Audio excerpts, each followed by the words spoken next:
Alright, what's going on, guys? Today we're going to do some more work on the dirtier 30.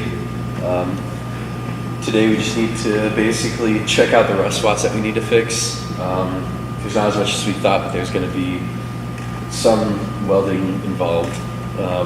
We got to clean up the motor, the engine bay a little bit. There's still crap in there from like when it's under the tree for 10 years. We're going to pull the bumpers off. We're going to do just general stuff, more stripping down the car, organizing parts. Organizing some of the electronics on the inside, taking out stuff we don't need. If you want parts, email me, izea97@gmail.com. Take parts, take our trash. Take my trash, please.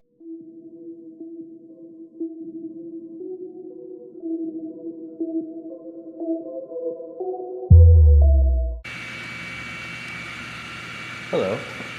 So we just took the hood off. We gotta take the insulation off. But one of the things that we wanted to go over real quick is bags. Bags are really important.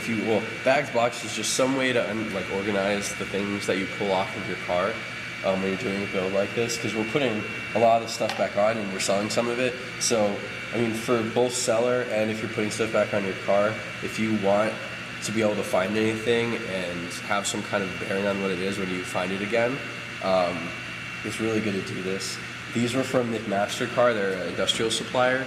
These are 4 mil, so they're really thick, they're like Ziploc bags. You could buy Ziploc bags, you could get boxes, you could do anything like that to hold the parts, but we got 200 of these bags for these are the bags. Shipped. A lot cheaper than storage containers. That's another option, but a little more on the higher end scale, I guess, of things. So they are expensive to have little storage containers for everything, especially if you're doing more than one car at a time, where you just have a lot of parts out. But yeah, we're gonna get back into. We gotta vacuum some crap out of here. Gotta see where the rust is on the hood by pulling that stuff off. We'll pull the bumpers off. We'll be back in a second.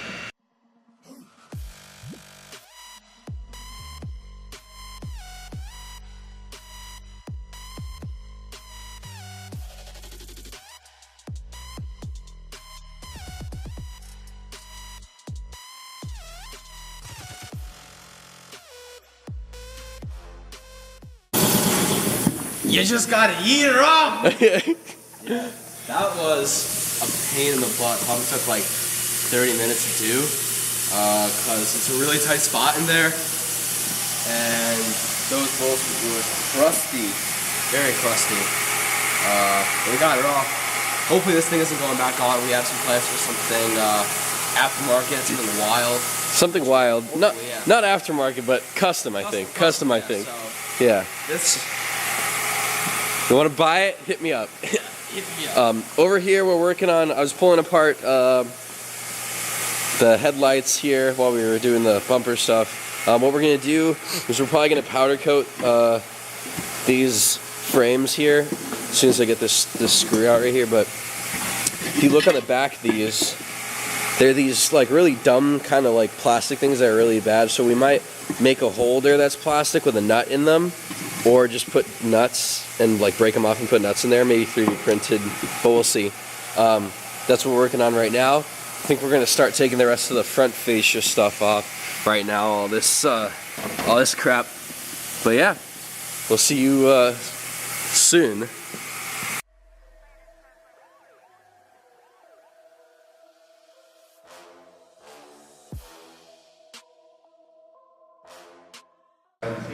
So we pretty much got everything off of the front that we could for now. Everything's gonna have to wait because we're gonna do the engine once our friend comes back up. But for now, I'm gonna do the fun part of taking that cut off wheel and just going ham on some of the rust. So that should be fun.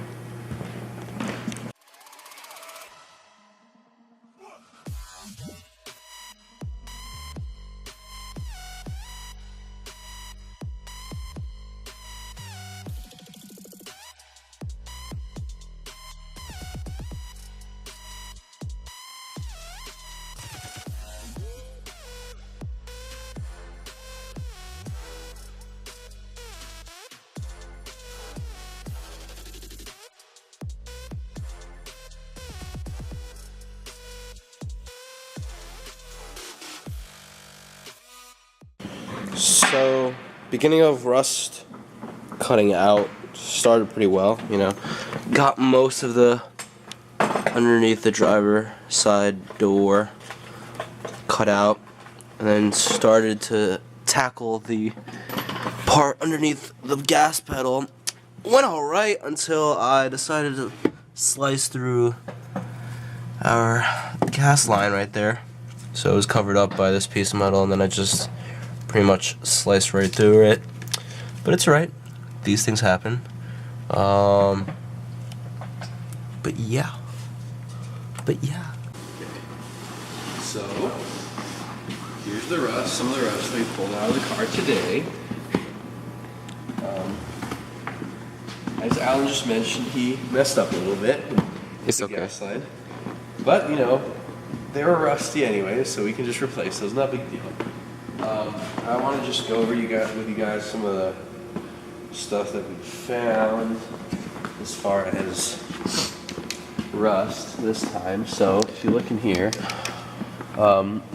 this is just kind of insulation. This On the is- inside? Yeah. It's not really the outside at all. Yeah. So that's rusty. These edges are rusty.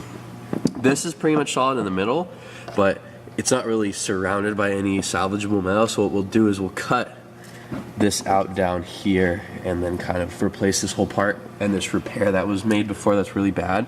So what we'll do is we'll just put all new metal there pretty much. It's not terribly structural, so it doesn't really matter that much, but we're gonna put a little bit thicker material on there anyways. Moving over back inside the car, you can see we've got, you know, the rust over there, and then we have some more rust that we found here going back. There's a little bit more back in here, and the frame rail has a couple small spots on it. Nothing too bad. That's kind of to be expected on a Northeast car that sat for 10 years. Other than that, so far it's just been like random little tiny rust spots. Move to the back here, and if you know much about E30s, you'll know that they'll rust out like in the back corner. So if you look in here, you can see we showed that before. That was rusty, but this Took away passenger side, the battery tray. yeah, and this is just completely shot. That has to be cut out, and the inner fender well over here has to be cut out as well. A little bit more rust in here, over there, but she's not a basket case for what we're doing with it. We're just gonna weld some panels in, grind them down, paint them, and slap it together. I mean, that's basically it. That's all we did this episode. If you want to come around. So, just to wrap it up, this is what we got down the front end today. You can see the front fascia and stuff taken off.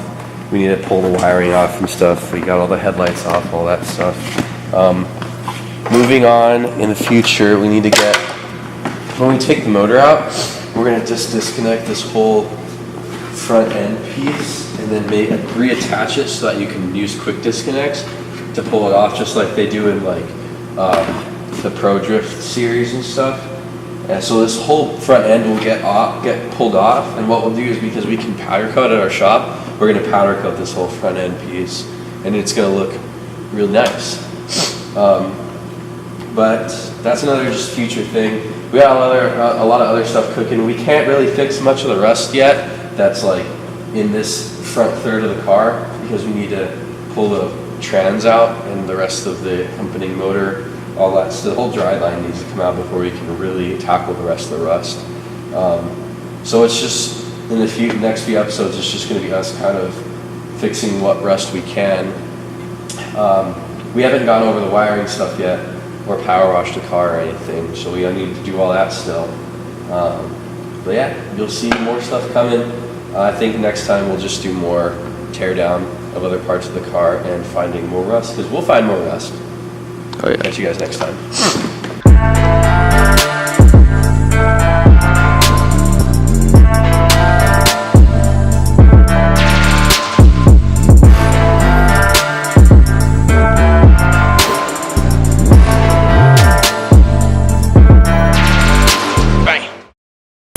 You just gotta eat it up.